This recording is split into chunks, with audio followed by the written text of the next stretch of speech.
তোমরা সকলেই জানো 30শে মে West Bengal government West Bengal সরকারি সাহায্যপ্রাপ্ত স্কুলগুলিতে টিচার নিয়োগের জন্য একটি নোটিফিকেশন জারি করেছে।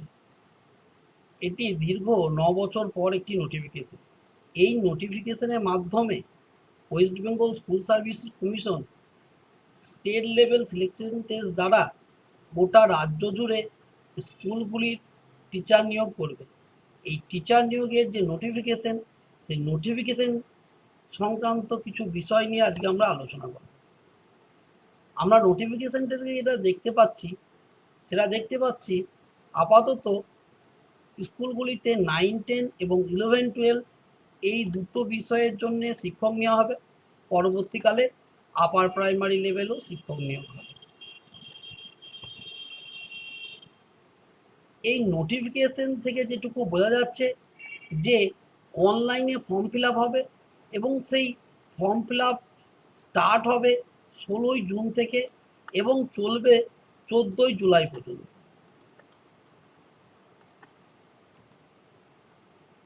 ফর্ম ফিল আপ করার জন্য যে ফিস রাখা হয়েছে সেই ফিস স্ট্রাকচার থেকে আমরা দেখতে পাচ্ছি 9, 10 জন্য জেনারেল এবং ওবিসি ক্যাটাগরির জন্য 500 টাকা এবং SC, ST ফিজিক্যাল হ্যান্ডিক্যাপের জন্য 200 টাকা। 11, 12 জন্য সেম একই পরিমাণ টাকা রাখা হয়েছে।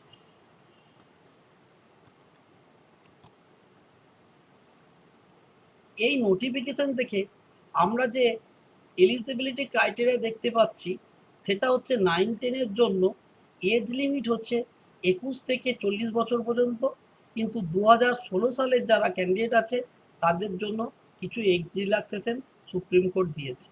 এসেন্সিয়াল কোয়ালিফিকেশন বলতে 9, 10 টিচারের জন্য গ্র্যাজুয়েশনে অথবা পোস্ট গ্র্যাজুয়েশনে 50% মার্কস এবং বিএড, এই দুটো আবশ্যিক এলিজিবিলিটি প্রয়োজন।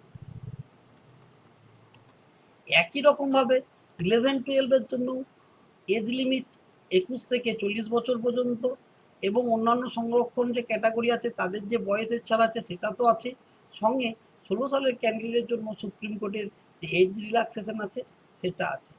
এবং একাডেমিক কোয়ালিফিকেশন হিসাবে পোস্ট গ্র্যাজুয়েটে 50%, তার সঙ্গে বিএড ডিগ্রি।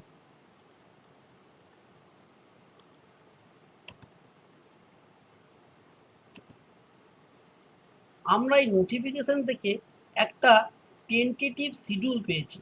সেই শিডিউল থেকে আমরা দেখতে পাচ্ছি যে অনলাইন অ্যাপ্লিকেশন স্টার্ট হবে 16ই জুন থেকে এবং সেটা 14ই জুলাই রাত 11:59 পর্যন্ত এই অ্যাপ্লিকেশন গ্রহণ করা হবে।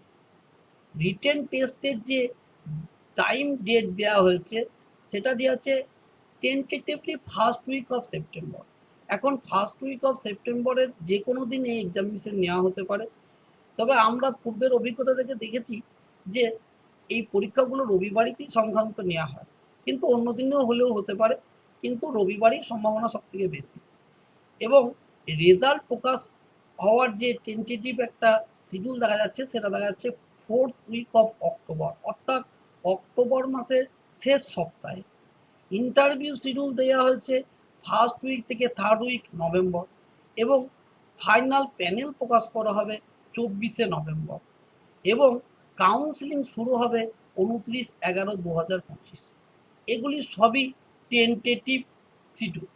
এখন আমরা যেটুকু নোটিফিকেশন থেকে বুঝতে পারছি যে 100 নম্বরের টোটাল পরীক্ষা নেওয়া হবে, তার মধ্যে রিটেন টেস্ট হবে OMR বেস 60 নাম্বার, 10 নম্বর থাকবে টিচিং এক্সপিরিয়েন্সের ওপর, 10 নাম্বার থাকবে একাডেমিক কোয়ালিফিকেশনের ওপর, 10 নাম্বার থাকবে ক্লাস ডেমনস্ট্রেশনের ওপর, 10 নাম্বার থাকবে ভাইবার ওপর, টোটাল 100 নাম্বার।